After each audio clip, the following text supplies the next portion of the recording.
Ternyata ada sesuatu yang janggal di balik kisruh RUU TNI.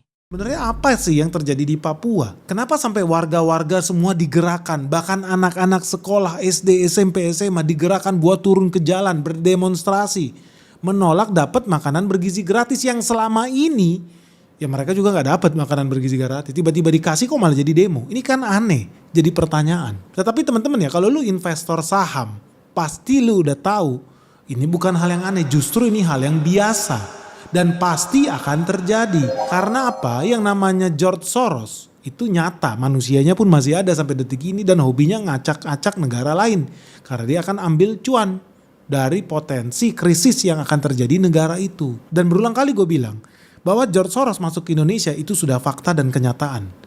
Bahwa ada media yang dia beli itu adalah fakta dan kenyataan. Dan dia akan pakai itu semua untuk menjalankan agenda dia. Nah pertanyaannya, dan sering gue bahas, George Soros cuma suka duit.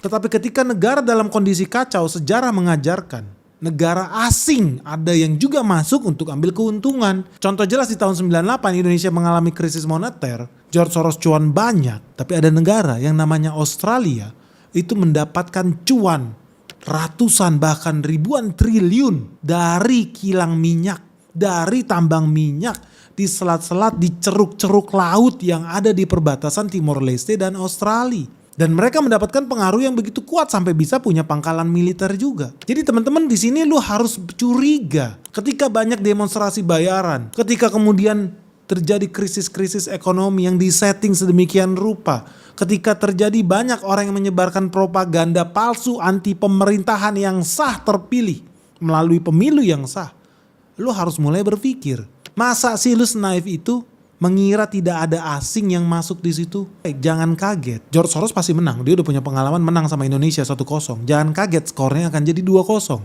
Dan kalau skornya betul jadi 2-0, apa yang akan terjadi guys? Papua merdeka. Lu suka tidak suka, itu adalah the next Timor Leste. Kok lu bisa berpandangan begitu?